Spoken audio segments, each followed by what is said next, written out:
고난이 오면 도전해야 된다. 어, 정면으로 가야 돼요. 그래서 오늘 말씀에서 42절에 예수님이 일어나라, 함께 가자, 보라, 볼지어다. 이 세 가지 동사를 두고 오늘 은혜를 나누기를 원합니다. 예수님께서 고난 주간에 온갖 멸시와 천대와 십자가에 못 박힘과 제자들의 배신과 노예의 값 30냥, 은 30냥에 팔릴 것을 아셨습니다. 그래서 겟세마네 기도를 통하여 이 고난이 하나님의 뜻이고 피할 수 없다는 것을 아셨습니다. 그래서 이제 오늘 말씀 42절처럼 말하는 거예요. 일어나자, 함께 가자, 이제 보자, 이거죠. 그 이 세 가지 단어로 우리가 은혜를 나누기를 원합니다. 고난이 임하면 일어나야 합니다. 주저앉아 있으면 안 된다는 뜻입니다. 그래서 오늘 말씀 마가복음 14장 32절에 제자들이 앉아 있었죠. 32절 보면 그들이 다 같이 있습니다. 시작. 그들이 겟세마네 하는 곳에 이름에 예수께서 제자들에게 이르시되 내가 기도할 동안 너희는 여기 앉아 있으라 하시고. 아멘. 제자들이 앉아 있었어요. 특정한 장소에. 그래서 이제 예수님이 일어나라. 그러면서 지금 상황이 심각성을 파악하고 함께 가자는 거예요. 네, 일어나자. 그럼 이제 예수를 파는 자와 그 무리들이 가까이 왔다는 게 지금 인지가 되고 있어요. 그런데 일어나자 이거예요. 이제 지금 대응을 하자 이거죠.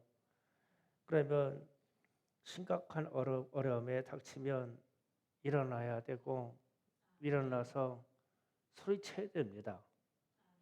우리가 어려움 당하고 고난을 당하면 이 침울하게 깔아앉아 있는 게 아니에요. 의지적으로 일어나야 돼요. 그래서 이 고난이라는 폭풍 앞으로 나가야 되죠. 그런데 이 고난은 앉아 있어도 피하려고 해도 피할 수도 없어요. 피할 수도 없어요. 그럴 바에는 벌떡 일어나서 대응하는 게 나서요. 제가 한동안 잘못된 판단으로 파돌이라고 하는 말리포 해변가 쪽에 가서 잠시 사역한 적이 있었어요. 그런데 그 사역하는 자체가 고난이고 내게는 억울함이 많았어요. 어떤 속았다는 그런 것, 사기당했다는 것, 그리고 속에서 한없이 억울하다는 것, 지금 고생이 상당히 무익하다는 것, 이런 것들 때문에 상당히 괴로워했어요.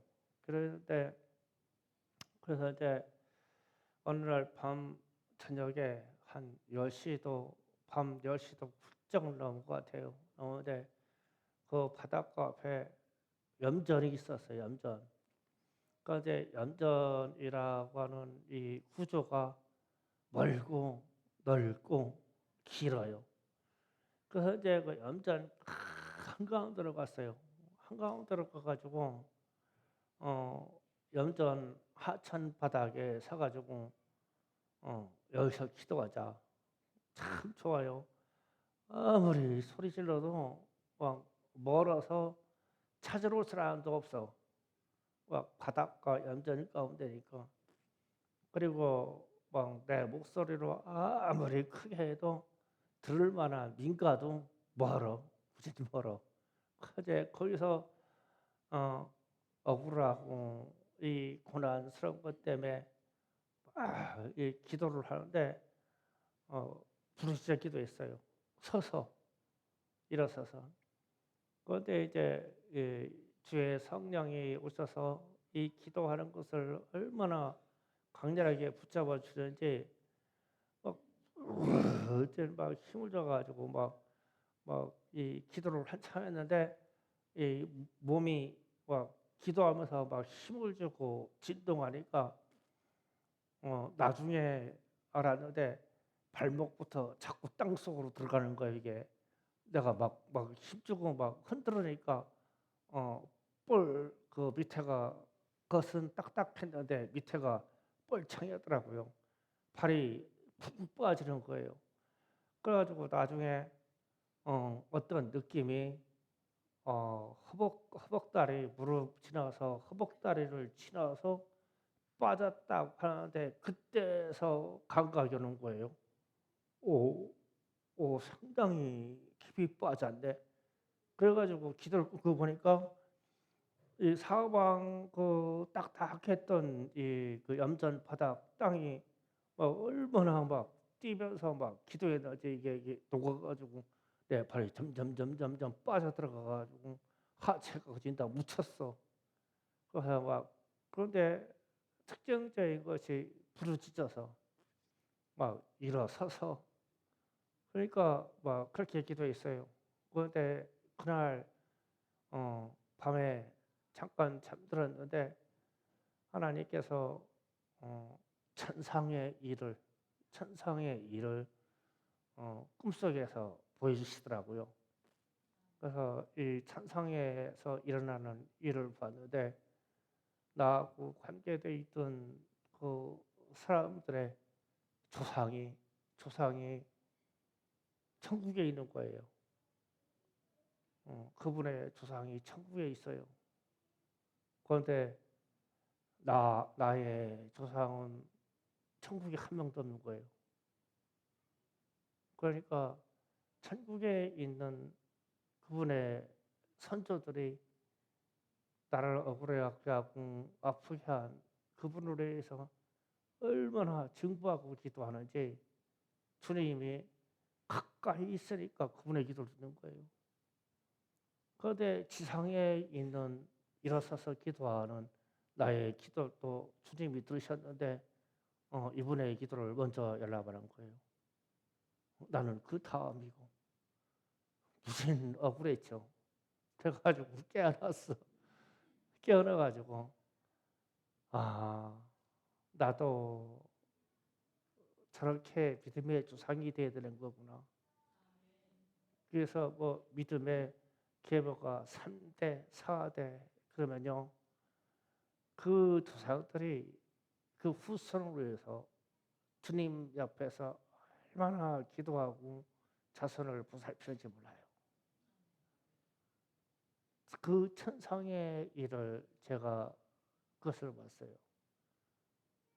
고난이 왔을 때 일어서서 큰 소리로 기도할 때 그래서 고난이 오면 일어서야 돼요. 일어서면서 목소리가 커져야 돼요. 그래야 이 고난을 돌파해요. 그렇지 않으면 침울하게 있어도 내가 소심하게 있어도 고난은 오거든요. 그런데 그 고난이 내가 일어서서 부르짖을 때 돌파하는 고난하고 내가 우울하고 소심하고 아파하면서 돌파하는 고난하고는 차원이 달라요. 그래서 고난이 오면 일어서야 됩니다. 일어서서 산으로 들러 가셔야 돼요. 그래가지고 일어서서 주님께 기도를 해야 됩니다. 그래서 오늘 주님께도 고난이 왔어요. 그한테 과감하게 일어서는 거예요. 주님이 제자들에게도 일어서자고 말씀하시고요. 그리고 두 번째로 함께 가야 됩니다. 함께 동행하는 분은 예수님이셔야 돼요. 그러니까 함께라는 이 의미가 고난 때 상당히 중요해요. 그러니까 고난이 오면 다 도망가려고 그러죠. 피하려고 그러잖아요. 피해야 피할 수도 없는데 가족도 피합니다. 그런데 제가 오늘 주님의 고난을 생각하다가 옛날에 제가 연단 받을 때 생각을 많이 했어요. 주님의 고난에다가 비교할 수는 없지만, 이제 저는 이 시내에 있을 때 깡패들한테 전도하고 그러다가 이유 없이 참 많이 맞았어요. 어째 또 그런 사람들은 이렇게 전도되는지 몰라. 그러면은 어, 이 폭력이요. 제가 군대 생활하고 그러면서 폭력을 많이 써서 그런지 일상적인 폭력이 아니에요. 뭐, 뭐 소주병 깨쳐가지고 제 목에다 대지를 않나, 뭐 넥타이 잡고 끌고 다니지를 않나, 그런 순환을 많이 다녔어요. 그래서 이제 어느 날 참 억울해요. 그래서 내가 우리 남자 집사님들 이렇게 딱 모이자 식사하는 자리에서 그랬죠. 나는 이렇게 억울하게 두드려 맞기도 하고 억울하게 이렇게 핍박을 받아도 나 좀 도와달라고 할 수 있는 집사님들이 없네. 그랬어요. 그러면 이제 위로 차원에 아이고 목사님 저한테라도 전화하시죠. 이렇게 기대를 했어. 그랬더니 단호하게 그런 거는 혼자 당하시고 우리한테 연락하는 게 아닙니다. 이러더라고. 야, 소름이 쫙 끼쳐가지고 인정머리가 그냥 뚝 떨어졌어. 지금 제가 고난 받아가지고 고난 받는다고 생각하고 우리 성도들에게 이 이야기를 하면은 저요할 사람 있을까? 할렐루야. 저요할 사람 있을까? 그러니까 오늘 함께라고 그랬잖아요. 주님이 함께 가자. 어차피 나중에 주님 혼자 돼요. 다 도망가서. 그런데 여기서 저기까지만이라도 함께 가질 수 없냐 이 뜻이잖아요. 그래서 이게 고난받고 핍박받고 연단 받을 때요. 옆에서 조금만 도와주면요. 진짜 평생 안 잊어버려요. 얼마나 고맙고 얼마나 막 기억이 나는지. 그런데 저는 인정머리가 없더라고요. 혼자 당하셔야 됩니다. 그런 거 가지고 우리한테 연락하지 마세요. 그러더라고. 그래서 나는 지금도 가슴이 서늘해요. 그래서 이 사람들을 잘 믿지 않는 편이에요. 근데 여러분은 제가 믿어드릴까요? 고난이라는 게 그거예요. 누가 좀 함께 했으면 얼마나 힘이 되겠어요. 결국은 뭐 가족이 남고 때로는 어떠한 특정적인 사람들이 남아서 힘이 돼주겠지만 고난당하고 핍박을 당하며 힘들 때는 동료가 있으면 참 좋겠어요. 그런데 진짜 함께 하실 분은 주님이시죠. 그래서 마태복음 25장 잠깐 보겠습니다. 24장, 25장이요. 말씀 좀 띄워주세요. 25장 기록됐어요? 네. 다 같이 있습니다. 시작. 그의 남은 처들이 와서 이르되 주여 주여 우리에게 열어주소서. 대답하여 이르시되 진실로 너희에게 이르노니 내가 너희를 알지 못하노라 하였느니라. 그런즉 깨어 있으라. 너희가 그날과 그때를 알지 못하느니라. 아멘. 주님이 십자가 지시러 가시기 전에 말세의 마지막 때 주님이 다시 오실 것을 예고하시면서 열 처녀에 대한 비유를 말씀하셨어요. 그러면서 다섯 처녀는 지혜가 있어서 등과 기름을 충분하게 준비했는데 다섯 사람은 미련해서 어리석어서 기름을 준비한 것이 떨어졌어요. 그런데 이들이 나중에 기름을 준비해 주고 가지고 문을 두드리면서 주님 주여 주여 제가 왔습니다. 그런데 주님이 문을 열어주지 않냐고 나는 너희를 모른다 그랬죠. 그러면 이 의미가 뭐냐면 함께 할 수 없다는 뜻이에요. 함께 가자. 함께 하자. 그런데 함께 할 수 있는 조건이 깨어 있으라는 거예요. 깨어 있어야 된다. 그러면 우리의 영혼이 깨어 있어야 되고 우리가 잠자는 것에서 깨어 있어야 되고 육체도 깨어 있어야 되고 정신도 깨어 있어야 돼요. 깨어 있으라고 하는 범주가 상당히 넓어요.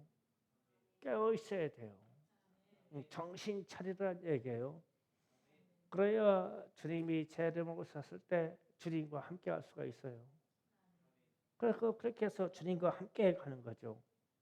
그래서 깨어 있는 자만이 주님과 함께 할 수 있고 주님과 함께 있어야만 인생 풍랑도 잠잠하게 되고 주님과 함께 있어야만 마귀도 떠나고 주님과 함께 가야만 우리의 인생이 승리의 삶을 삽니다.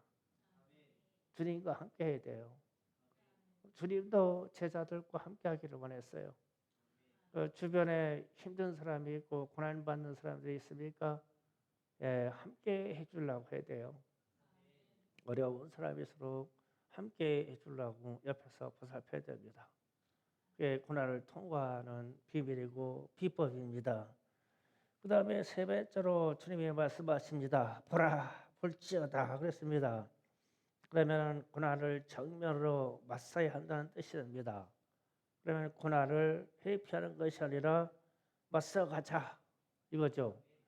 그러면은 하나님은 고난의 시험을 허락하시지만 반드시 피할 길도 주시고 승리의 길도 주세요. 그래서 고린도전서 10장 13절에 그렇게 기록되어 있죠. 다 같이 읽어봅니다. 시작. 사람이 감당할 시험밖에는 당할 것이 없다니 오직 하나님은 미쁘사 너희가 감당하지 못할 시험을 당함을 허락하지 아니하시고 시험 당할 즈음에 또한 피할 길을 내서 너희로 능히 감당하게 하시느니라. 모든 고난과 시험은 능히 감당하게 하신다. 하나님이 주신 능력입니다. 그래서 우리는 이 고난 앞에서 하나님께서 감당할 수 있도록 하시기 때문에 정면으로 가야 되는 거예요. 피해가려고 하면요 더 꼬여요. 고난 앞에서 사람에게 가면 더 꼬여요. 고난 앞에서 고난을 향한 정면으로 가시고 그리고 주님과 함께 가셔야 됩니다. 그래야만 이깁니다. 믿음의 사람은 고난을 위기라고 생각합니다. 그러나 불신자들은 고난이 원망과 다툼이 됩니다. 출애굽 당시에 광야에서 고난을 위기로 생각한 사람은 두 사람밖에 없었어요. 그 사람들의 이름이 여호수아하고 갈렙입니다. 이 광야길을 통과하는데 통과할수록 여호수아하고 갈렙은 믿음이 강해져요. 그 가나안 땅을 허락하신다 이거예요. 또 우리에게 주시려고 이 광야를 통과하게 하겠다는 거예요. 그 자기들이 밟은 땅을 반드시 취하겠다는 의지를 가졌어요. 믿음을 가졌어요. 그런데 나머지 사람들은 이 광야를 통과하면서 믿음이 꺼지고 불평이 나오고 불만이 나오고 그래가지고 광야에서 다 죽었죠. 그러면 똑같은 광야길이에요. 그런데 이 광야길을 유익으로 이 고난과 이 광야에서 사는 것을 유익으로 생각하는 사람이 있는데 진짜 성경에 기록된 대로 둘밖에 없고 나머지는 광야에서 다 죽고 새로운 세대가 가나안 땅을 점령했죠. 이런 역사를 봐도 고난을 유익으로 생각하는 것이 가장 큰 믿음이에요. 그래서 우리가 이 세상이 어렵고 이 세상이 힘들더라도 그런 고난을 정면으로 나가서 이기고 나가기를 원해요. 피해라고 해야 피해지도 않아요. 우리에게는 아픔도 우리에게는 억울함도 피할 수가 없어요. 어차피 내게 올 거라면 정면으로 가야 돼요. 기도하면서 부르짖어 가야 돼요. 그래서 여러분에게 질병이 있고 아픔이 있고 정신적인 아픔이 있고 질병이 있습니까? 주님께로 정면으로 가야 돼요. 피해가면 안 됩니다. 부르시죠. 기도해야 돼요. 감당할 능력을 주신다고 했잖아요. 이렇게 승리해서 가시는 분들이 많이 있어요. 제가 어떤 선교사 이야기를 제가 이 유튜브를 통해서 이렇게 설교를 가끔 듣는데 그분이 죽을 병 7가지를 가지고 있었대요. 암부터 시작해가지고. 그런데 의사들이 앞으로 한 달 이상을 못 산다고 그랬대요. 숨을 단마디 쉬어서. 그런데 한 달밖에 못 산다고 하는 이 사람이 성경책 들고 산꼭대기로 올라가 기도하러. 기도하다가 죽는다고. 그래가지고 이제 기도하다가 그것도 한 달 내로 죽는다고 하는데 금식하면서 기도합니다. 3일째 들어간 날 성령의 불이 임하여서 이 사람의 모든 영역, 육체와 정신을 태웁니다. 그런데 암부터 시작해서 암이 전이된 그런 것들하고 모든 질병, 혈액 질병까지 해서 7가지 질병이 동시에 나와버려요. 그래서 이런 사람들 보면 그 고난이 위기라고 생각하고 정면으로 가죠. 그래서 우리에게 만약에 이 젊은 나이에 한 달밖에 앞으로 살 밖에 시간이 없다고 그러면 우리는 어쩔까? 뭐 약 먹고 뭐하고 별거 다 하겠죠. 예, 어차피 죽으려면 여기 산중이니까 여 꼭대기 뒷산으로 가시면 돼요. 부르시죠. 기도하면 죽든지 살리든지 하나님이 하실 거 아니에요. 우리는 그러한 믿음이 있어야 돼요. 어차피 받아야 할 고난이고 어차피 내게 통과해야 할 고난이라고 하면 우리는 정면으로 가야 돼요. 고난이 네가 무엇인지 모르겠지만 내가 보겠다. 보자. 보라. 주님이 하시는 말씀이에요. 그래서 우리는 오늘 예수님의 고난을 예수님께서 고난을 대처하는 언어가 3가지로 일어나라 하시고 함께 가자고 하시고 고난을 보자고 하십니다. 주님이. 그러면 주님이 그렇게 감당하셨다면 우리는 주님의 제자이기에 우리도 그렇게 감당하는 거예요. 주님 따라가는 방법밖에 없잖아요. 그래서 오늘 찬양 중에 우리가 주님의 형상을 날마다 닮아간다고 그러는데 이 선한 쪽으로 닮아가는 것은 당연하지만 믿음과 고난을 보고 가는 주님을 닮아갈 필요가 있어요. 그게 크게 사는 방법이에요. 피해갈 수가 없어요. 가난도 정면으로 가야 되고 질병도 정면으로 가야 돼요. 우리에게 정신적인 질환도요 정면으로 가야 돼요. 피해가는 게 아니에요. 주님하고 승부해서요. 기도로 주님과 승부하면 결말이 쉬워요. 그래서 어떠한 사람들이 간에 믿음의 기도를 한 사람들을 보면요. 특별한 그 무엇이 있어요. 특별한 그 무엇이라면 무엇이 먼저 하면 고난을 통과하는 여정의 특별함을 얘기하는 거예요. 우리에게 있는 고난을 정면으로 가서 통과하시길 바라요. 우리에게 감당할 수 없는 일은 주님이 감당해 주셔야 되죠. 예, 우리가 안 돼요. 하나님이 하실 일이란 말이에요. 그러면은 우리는 하나님께로 와야 되죠. 하나님이 역사해 주시고자 하나님이 우리를 기다리신다면 그분에게로 가야 돼요. 그래서 오늘 말씀을 마무리합니다. 고난이 오면 도전하는 것입니다. 주님처럼 하는 거예요. 예, 일어나서 함께 가는 거예요. 그리고 고난의 현상을 정면으로 보는 거예요. 나를 팔로 오는 그 사람도 정면을 볼 것이고 뭉치를 들고 와서 나를 결박하는 사람도 정면을 볼 것이고 나를 채찍으로 매질하는 사람도 정면을 볼 것이고 주님이 십자가에 못 박히는 병사들도 정면으로 볼 거예요. 이게요 보라는 거예요. 보라는 뜻이에요. 내가 보겠다. 그러면서 주님이 당당하게 승리의 삶인 부활로 들어가실 거예요. 고난은 우리가 만나보는 거예요. 만나보시고 주님의 이름으로 승리하시고 주님의 도우심으로 승리하시기를 예수님의 이름으로 축원합니다. 기도합시다.